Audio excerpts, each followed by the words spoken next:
साथियों, भारतीय नौसेना स्ट्रेट ऑफ हार्मुज में घुसकर अपना जहाज निकाल कर ले आई है। जी हां, बिल्कुल सही सुना आपने। और इसका वीडियो सबूत भी सामने आ चुका है, क्योंकि हमारे देश में कुछ ऐसे लोग भी हैं जिन्हें हर चीज का प्रूफ चाहिए होता है, तो उनके लिए ये सबूत भी मौजूद है। एक ऐसा जहाज जो तेल से लदा हुआ था और दुश्मनों के बीच फंसा हुआ था, उसे भारतीय नौसेना ने अपनी जंगी जहाजों और हेलीकॉप्टर की सुरक्षा में घेर कर स्ट्रेट ऑफ हार्मुज जैसे खतरनाक इलाके से निकालकर सुरक्षित अरब सागर की ओर ले जाना शुरू कर दिया है। ऊपर आसमान में हेलीकॉप्टर लगातार उड़ रहे थे, नीचे समुद्र में युद्धपोत हर खतरे के सामने दीवार बनकर खड़े थे। और ये सिर्फ एक रेस्क्यू नहीं था, ये दुनिया को दिया गया सीधा संदेश था। अब भारत बदल चुका है। अब वही चलता है जिसके पास ताकत है, जिसके पास नियंत्रण है और जिसके पास अपने हितों की रक्षा करने की क्षमता है। और इसी बदलती दुनिया में एक ऐसा घटनाक्रम सामने आया जिसने भारत की रणनीतिक सोच, उसकी समुद्री ताकत और उसकी नई विदेश नीति तीनों को एक साथ दुनिया के सामने रख दिया। बात हो रही है दोस्तों स्ट्रेट ऑफ हॉर्मुज की, एक ऐसा समुद्री रास्ता जिसे दुनिया की लाइफलाइन कहा जाता है, क्योंकि यहीं से होकर दुनिया का लगभग 20% तेल गुजरता है। अगर यह रास्ता रुक जाए तो सिर्फ एक देश नहीं बल्कि पूरी दुनिया की अर्थव्यवस्था हिल सकती है। और इसी संवेदनशील इलाके में भारत से जुड़ा एक बड़ा तेल जहाज फंस जाता है। हालात इतने गंभीर हो जाते हैं दोस्तों कि कभी भी उस पर कब्जा हो सकता था, हमला हो सकता था, या उसे रोककर एक बड़े राजनीतिक दबाव का हथियार बनाया जा सकता था। लेकिन तभी कहानी में एंट्री होती है भारतीय नौसेना की, और जो हुआ उसने ये साफ कर दिया कि अब भारत से बयान देने वाला देश नहीं रहा, बल्कि जरूरत पड़ने पर मैदान में उतरकर अपने हितों की रक्षा करना भी जानता है। भारतीय नौसेना की जंगी जहाज सीधे उस खतरे वाले इलाके में पहुंचते हैं, पूरे क्षेत्र को अपने कंट्रोल में लेते हैं और फिर उस फंसे हुए जहाज को अपने सुरक्षा घेरे में लेकर धीरे धीरे बाहर निकलना शुरू करते हैं। ऊपर आसमान में हेलीकॉप्टर लगातार निगरानी करता है, हर मूवमेंट पर नजर रखते हैं, और नीचे समुद्र में युद्धपोत एक ढाल की तरह खड़ा रहता है, किसी भी संभावित खतरे को रोकने के लिए पूरी तरह तैयार रहते हैं। यह सिर्फ एक रेस्क्यू ऑपरेशन नहीं था, यह एक स्पष्ट संदेश था कि भारत अब अपने लोगों को, अपने व्यापार और अपने संसाधनों की सुरक्षा के लिए किसी भी हद तक जा सकता है।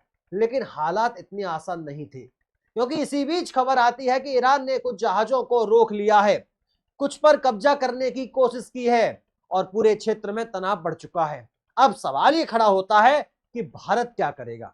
क्या वह सीधे टकराव की राह पर जाएगा? क्या वह अपनी सैन्य ताकत का खुलकर इस्तेमाल करेगा, या फिर वह कूटनीति का रास्ता अपनाएगा? फिलहाल भारत की रणनीति साफ नजर आती है, पहले बातचीत, फिर जरूरत पड़ी तो कार्रवाई।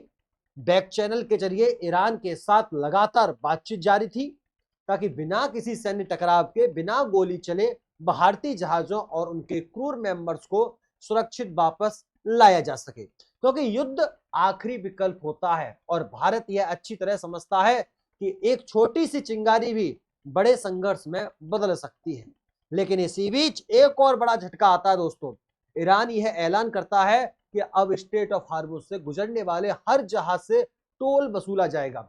यानी अब यह सिर्फ सुरक्षा का मुद्दा नहीं रहा, यह एक आर्थिक और रणनीतिक दबाव का खेल बन चुका है।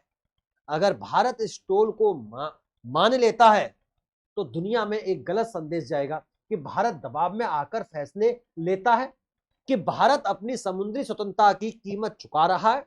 और अगर भारत इस टोल को नहीं मानता तो टकराव की स्थिति और ज्यादा गंभीर हो सकती है।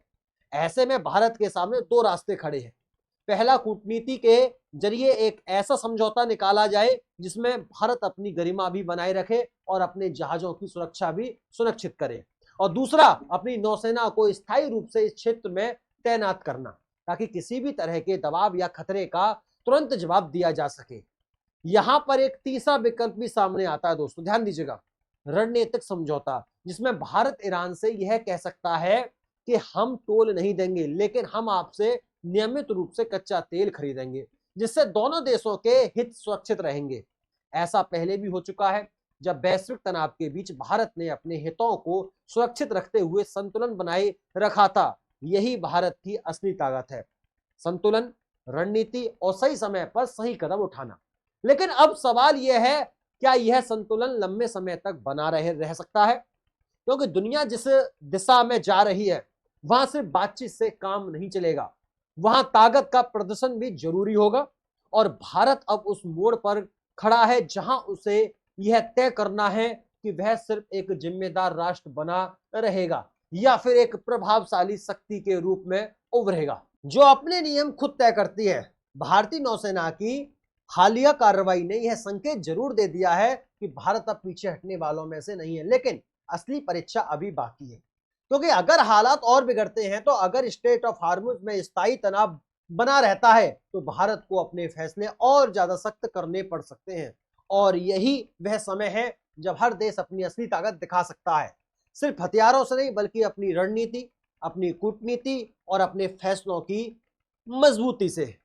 अब यह देखना दिलचस्प होगा कि भारत इस पूरे मामले को कैसे संभालता है। क्या वह बातचीत के जरिए रास्ता निकालता है या फिर अपनी नौसेना को एक स्थायी ताकत के रूप में वहां स्थापित करता है।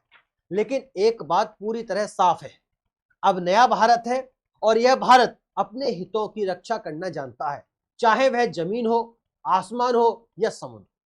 अब फैसला सिर्फ सरकार का नहीं है दोस्तों, बल्कि है एक रणनीतिक दिशा तय करने का समय है। और यही सवाल अब हर भारतीय के मन में है, क्या हमें अपनी ताकत दिखानी चाहिए या फिर समझदारी से खेलते हुए सही समय का इंतजार करना चाहिए?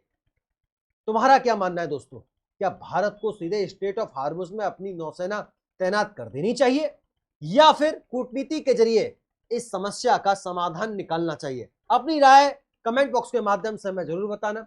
फिर मुलाकात होती है शानदार, दिलचस्प, बेहतरीन अपडेट के साथ। तब तक के लिए नमस्कार, राधे राधे, राम राम, जय श्री राम, जय हिंद, जय भारत, वंदे मातरम।